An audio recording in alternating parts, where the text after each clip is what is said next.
कहने का भाव यह कि आज का जो सत्संग चल रहा है किस उद्देश्य से है कि ये वो समय है जो हमें मोक्ष प्राप्त कराएगा। परमात्मा ने कहा था 600 वर्ष पहले जब मालिक कबीर परमेश्वर जी आए थे कि जब पिछली पीढ़ी आवेगी धर्मदास जी कि तब तक तू इस मंत्रों को छुपा के रखना, इस मूल ज्ञान को भी डिक्लेयर मत करना तुम, नहीं तो इन काल के भेजे हुए दूतों के ये मंत्र और ये नाम ज्ञान सब हाथ लग गया तो वो भी यही प्रचार करते पाओ। जैसे राधा स्वामी पंथ है, डेरा सच्चा सौदा सिरसार, ये जगमालवाड़ी, ये कृपाल सिंह ठाकुर सिंह और ये ब्यास वाला डेरा जय गुरुदेव और ये भिवानी वाला दनौद वाला जो ताराचंद वाला, ये सारे श्रद्धालु बेचारे चले तो थे भगवान पाने के लिए, लेकिन ये शिवजाल का फंस गए। उसने कख पता नहीं था, पांचों नाम काल के जाप करे और करवाए और भूत बन गया।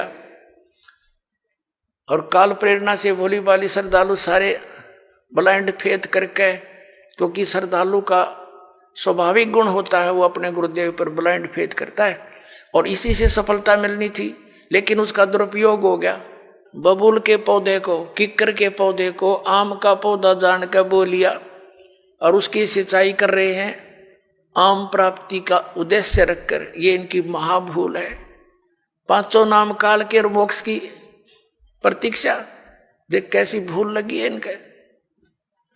तो पुण्यात्माओं, दास का प्रयत्न ये ना समझना कि मैंने आपसे कुछ धन संग्रहित करना है ना। दास 2 रोटी खा रहा था, नौकरी थी सरकारी, जेई की पोस्ट पर विराजमान था, 2 रोटी का गुजारा बहुत ठीक चल रहा था।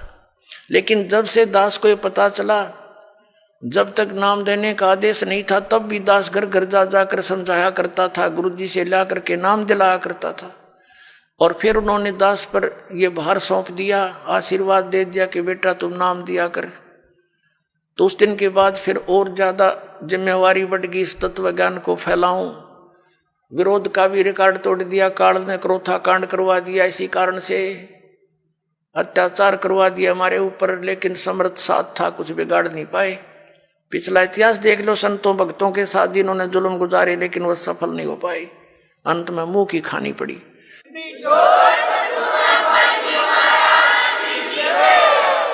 और यही दशा अब इनकी हो रही है।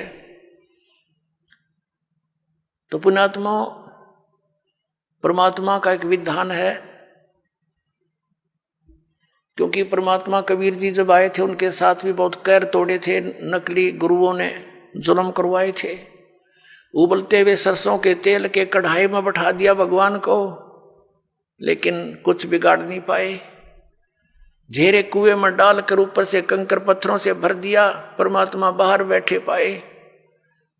कारण क्या था? वो यही ज्ञान दिया करता जो दास आज उन्हीं का दिया हुआ आपके रूबरू कर रहा है। आज आपको क्यों स्वीकार्य हो गया? क्योंकि आप शिक्षित हैं और प्रमाण आपके समक्ष हैं।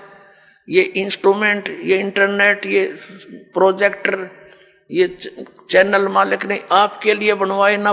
जीव सत्तर की सोच नहीं है ये इस तरह के इंस्ट्रूमेंट बना ले। ये पहले ना बनाए, आज तो 100 साल पहले कहाँ थे ये हैं? वही मनुष्य थे। अरिन तो अच्छे बुद्धिमान और बहुत अच्छे नेक आत्मा थी। अब परमात्मा ने ये बुद्धि दी है ताकि मेरे बच्चे घर बैठे देख सके प्रमाणों को, और पहले शिक्षित किया आपको कि इन भ्रमित करने वाले काल के दूतों से तुम स्वयं सतर्क होकर के देखो इन सदग्रंथों को, ये क्या बता रहे हैं। इन्हीं की साक्षी लेकर के ये आपको इसके विपरीत ज्ञान दे रहे हैं।